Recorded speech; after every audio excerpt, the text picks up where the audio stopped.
Bonjour à tous, bienvenue dans cette nouvelle vidéo sur ma chaîne YouTube et on se retrouve aujourd'hui pour une vidéo qui m'a été demandée depuis l'annonce des nouveautés de la prochaine saison de Koh Lanta. La vidéo est là, je pouvais pas la tourner avant, j'avais des obligations très importantes et je ne pouvais malheureusement pas tourner avant, mais la vidéo est là. Et on va parler aujourd'hui de la nouvelle saison de Koh Lanta dont le nom s'appelle Koh Lanta les armes secrètes. On va y revenir parce que ce titre est très important puisqu'il révèle le concept de l'émission et je reviendrai sur les éléments de l'émission. Et donc dans cette vidéo vous allez tout savoir, vous ne saurez pas tout parce qu'il faut regarder de la surprise pour les épisodes, mais en tout cas vous saurez tout ce qui est important pour pouvoir démarrer la saison de Koh Lanta. Alors dans cette saison de Koh Lanta, ça sera, on va dire, on revient aux sources, on revient à un classique. C'est-à-dire deux équipes, une équipe rouge, une équipe jaune, 20 aventuriers, 10 de chaque côté. Bref, un côté très classique de Koh Lanta. Et je n'étais pas, je le dis tout de suite et je le dis honnêtement, je n'étais pas hypé pour cette saison. Je trouvais qu'elle arrivait trop vite. Mais je sais, attends, avant de dire ça dans les commentaires, je sais qu'ils n'avaient pas le choix. Je l'ai moi-même dit dans une vidéo récente où j'expliquais qu'ils n'avaient pas le choix à cause de l'Euro. C'est-à-dire que s'ils veulent que l'émission se termine avant l'Euro, ils n'ont pas le choix. Il faut commencer là dès début mars. Mais c'est vrai qu'on aura enchaîné 3 saisons de Koh Lanta sans véritable coupure de plus de 1 mois et demi, 2 mois quoi.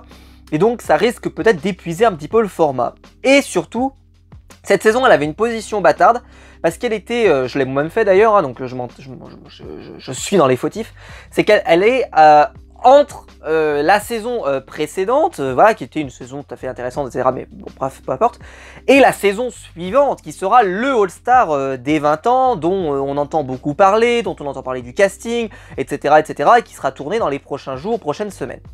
Et donc, même s'il n'a pas été confirmé, etc., tout le monde est déjà au courant. Il n'y a que TF1 qui ne le valide pas officiellement. On ne sait pas vraiment pourquoi, puisque Pascal a vendu la mèche depuis déjà plusieurs semaines.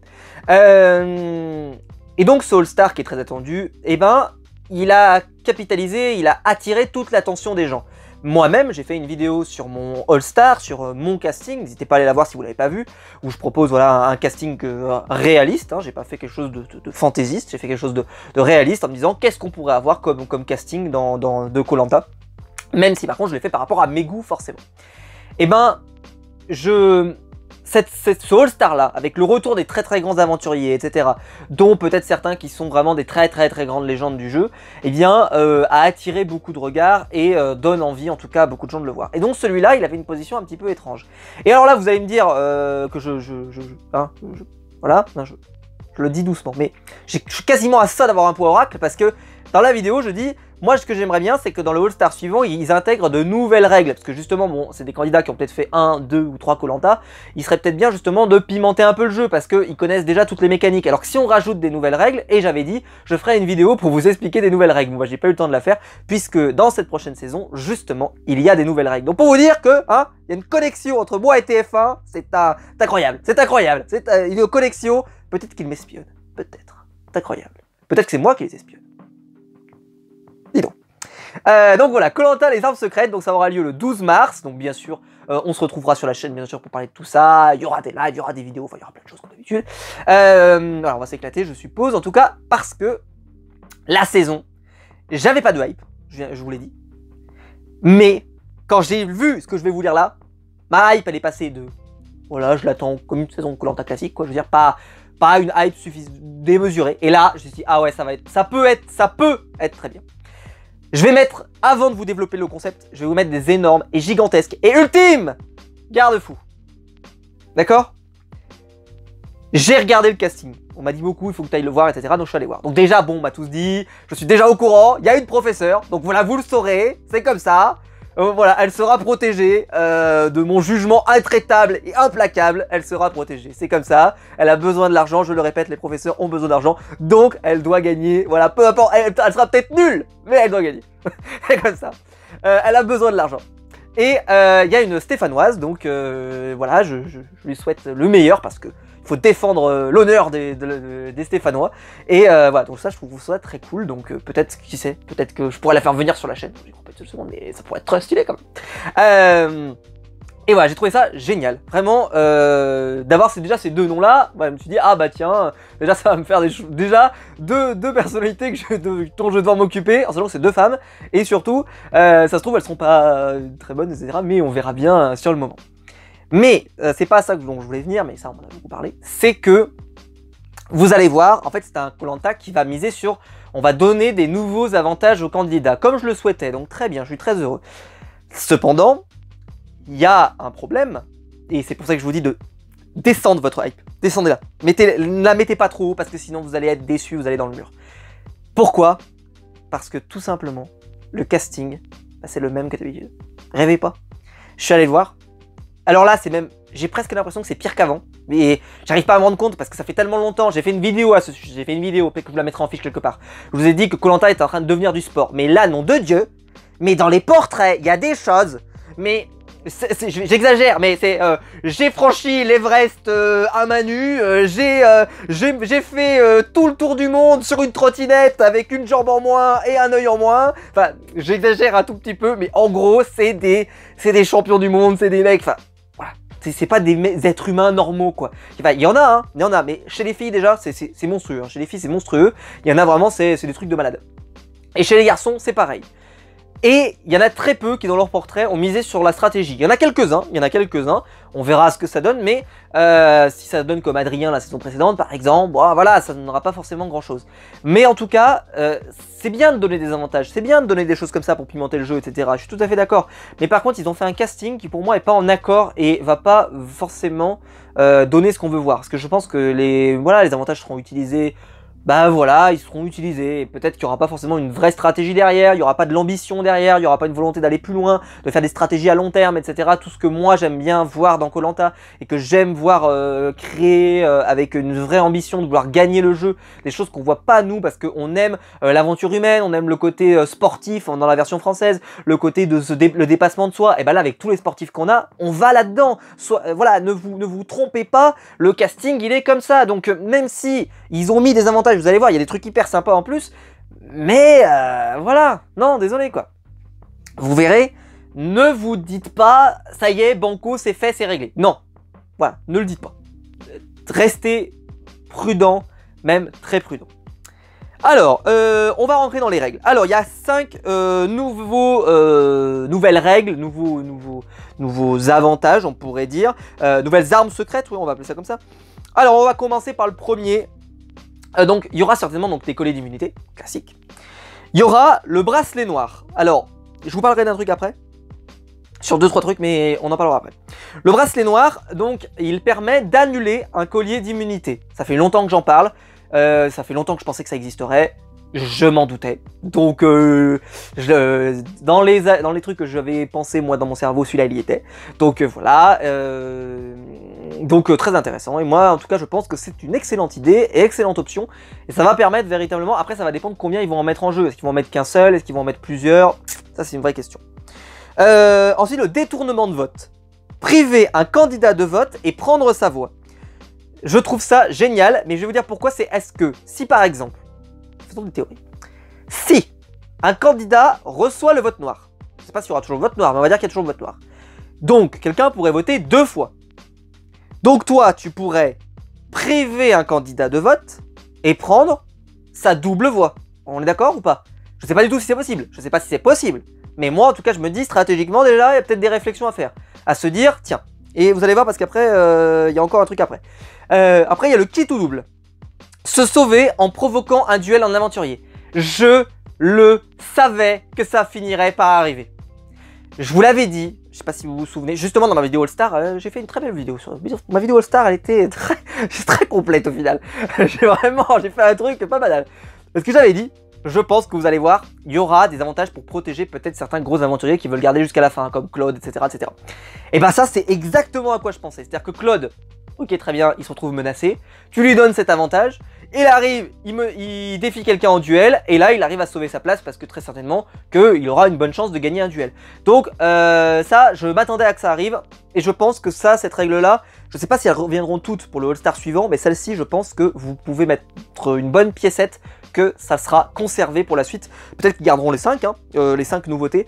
Peut-être qu'ils garderont pas tout, mais en tout cas celle-là, je pense qu'on va la garder parce que c'est vraiment intéressant pour la prod et ça peut vraiment leur permettre de, pas d'orienter le jeu, pas de le truquer, mais en tout cas de faire en sorte, comme je le dis souvent, que certains puissent durer un peu plus longtemps que d'autres parce que c'est plus intéressant pour l'audimat. Ensuite, le talisman. Remis secrètement aux 2 équipes, permet un double vote au conseil s'il est joué en même temps. Je vais vous faire la même supposition que tout à l'heure. Si les 2 aventuriers se mettent d'accord, mais l'un des aventuriers possède le vote noir, est-ce que ça fait x4? Je pose la question. Je pose la question. Denis, est-ce que tu peux me répondre à cette question? Est-ce que ça fait x4? Si ça fait x4, voilà, là c'est pas banal. Mais à mon avis, je rêve. À mon avis, je rêve. Et puis déjà, ils n'auront pas cette réflexion, je pense, les aventuriers. Ils vont arriver, on va leur dire ça. Et puis en plus, bon, ils remettent secrètement aux 2 équipes. Celui-là, je trouve que c'est celui qui, personnellement, est le moins intéressant de tous. Même si pourtant, il y avait un gros potentiel. Mais bon, c'est comme ça. Parce que je pense que, honnêtement, si on avait donné un double vote à quelqu'un, et ben justement, ce que je vous disais, c'est que si en plus il avait le vote noir, ça lui aurait fait un vote x4, par exemple. Et ça peut faire des retournements de situation terribles, parce que si tu reçois un vote noir, c'est que probablement ton équipe elle est pas en bonne forme, puisque tu as un mec qui vient d'être éliminé et qui te donne ton vote noir. Donc probablement que t'es pas en bonne forme. Je dis équipe, en tout cas alliance. On va schématiser à alliance, parce que des fois les équipes sont plus présentes. Donc tu reçois ton vote noir, ok très bien. Bah t'as les 2 votes, et là tu doubles ton vote. Donc est-ce que tu doubles que le tien? Ça ferait 3 votes, mais ça pourrait faire quand même 3 votes. Ou alors ça pourrait faire, tu doubles tout, parce que tu votes 2 fois. Bah normalement tu votes 4 fois. Ça pourrait être stylé. Bon, je suis pas sûr que ça arrivera, mais ça pourrait être stylé. Et enfin, celui qui est certainement le plus attendu parce qu'il n'y a pas de détails, mais je trouve ça génial, c'est l'ambassadeur secret lors de la réunification. Alors je ne sais pas ce que ça veut dire, mais ce nom me branche énormément. Alors, on va se dire donc qu'il y a 2 ambassadeurs. Très bien. Est-ce que ils vont pas, je suppose, est-ce qu'ils vont pas mettre en ambassadeur, par exemple, un ancien éliminé qui arrivera pour revenir en jeu, peut-être, par exemple. Ça pourrait être très stylé. Ou alors, l'ambassadeur secret, ça serait quelqu'un qui saurait à l'avance qu'il va devenir ambassadeur, c'est-à-dire qu'il aurait cette information, sauf que être ambassadeur secret, quel pouvoir il peut avoir? Parce que lui aussi, il faut l'imaginer comme un avantage, l'ambassadeur secret. Pourquoi ça serait un avantage d'être un ambassadeur secret, à part d'être sûr qu'on mettra pas ton prénom?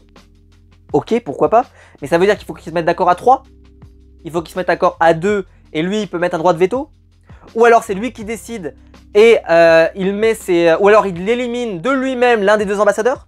Enfin bref, on n'a pas assez de détails pour en savoir plus, mais je trouve que le potentiel de cette annonce est énorme. Mais je serai déçu, je suis sûr que je vais être déçu, ça va être, je sais pas, un truc pas bien, ça va être un truc pas bien, mais ça serait trop stylé. Honnêtement, l'ambassadeur secret là comme ça, il y a un potentiel de ouf, je vous dis, on pourrait très bien arriver, par exemple, l'ambassadeur il arrive, et si le nom de la personne, par exemple, il pourrait très bien obliger les 2 à s'affronter en duel, et qu'il n'y ait pas de... Bon, ça serait... Moi j'ai préféré plutôt qu'ils leur disent, par exemple, le mec arrive et dit vous êtes obligé de sortir un prénom, par exemple. Sinon, vous êtes éliminés tous les 2. Je sais pas, un truc comme ça. En mode maître du jeu. Ou alors, qu'est-ce qu'on pourrait faire d'autre? On pourrait faire une variante, donc ils sont à 3 ambassadeurs, et lui il a donc comme je vous l'ai dit un droit de veto, c'est-à-dire qu'il ne laissera passer aucun, donc ce qui veut dire que si vous êtes dans l'équipe jaune, et ben en fait vous empêchez obligatoirement qu'un jaune soit éliminé, parce qu'il met son droit de veto. Et ensuite quand il arrive il dit bah voilà, bah alors on va à la boule noire, et lui il met pas sa main dans la boule noire par exemple, mais ça veut dire que tu sacrifies ton pote qui peut-être voudrait pas être sacrifié, et voudrait pas se sacrifier. Bref, mais voilà, il y a peut-être plein de solutions. Je sais pas trop ce que ça va donner, mais je trouve que l'idée est pas mal. Mais comment ça va être choisi, comment ça va être utilisé, est-ce que c'est vraiment un avantage? Parce que si c'est juste, t'es l'ambassadeur secret, c'est-à-dire qu'au lieu qu'il y ait 2 ambassadeurs, tu en as un 3e, mais t'arrives et tu mets en jeu ta vie la boule noire, c'est-à-dire que tu récupères un avantage qui peut te causer ta perte dans le jeu, ça serait quand même étonnant. Donc je pense qu'il doit y avoir d'autres aspects du jeu derrière, pour que ce soit vraiment encore plus intéressant. Mais en tout cas, ça on le découvrira au moment de la réunification, qui sera donc encore plus un meilleur épisode que d'habitude, je pense. D'habitude, c'était un excellent épisode, mais là, il y a ce côté de se dire, tiens, de quoi ça va retourner cette histoire. Et ça, j'ai hâte de le voir. Voilà. Bah, je pense que je vous ai tout dit sur cette saison. Voilà, moi je suis très impatient de voir ce concept. Comme je vous l'ai dit, j'ai un petit peu peur du côté, le casting ne sera pas en accord avec les atouts qui ont été mis en jeu. Mais c'est pas grave. On va passer, je pense, un bon moment. Et puis surtout, il va falloir se dire s'ils ont mis ces avantages en place, ça veut dire que peut-être ils vont durer dans le temps. En tout cas, si ce sont des avantages qui ont bien fonctionné, ils sont peut-être prêts à revenir régulièrement. Et ça peut créer vraiment des vraies belles opportunités, en particulier pour le All-Star qui arrivera juste après, où les candidats connaissent déjà le jeu. Et ils arriveraient, et là, ils auraient des nouveautés, et ils pourraient être pris par surprise. Et ça pourrait être stylé. Voilà. Bah écoutez, j'espère que la vidéo vous aura plu. Si c'est le cas, vous pouvez la liker, vous pouvez vous abonner, vous pouvez la partager sur les réseaux sociaux. Dites-moi dans les commentaires ce que vous en pensez de ces règles, du casting, de ce que je vous ai parlé depuis le début. Vous aussi, vous avez constaté peut-être qu'il y a beaucoup de sportifs. Enfin, dites-moi tout ça dans les commentaires. Ce que vous pensez de ces nouvelles règles, de ce que je vous ai dit avant, voilà, sur les différentes possibilités qu'il peut y avoir. Dites-moi ça, dites-moi tout ça. Quant à nous, de toute façon, on va se retrouver très vite pour une nouvelle vidéo sur ma chaîne YouTube. Ciao!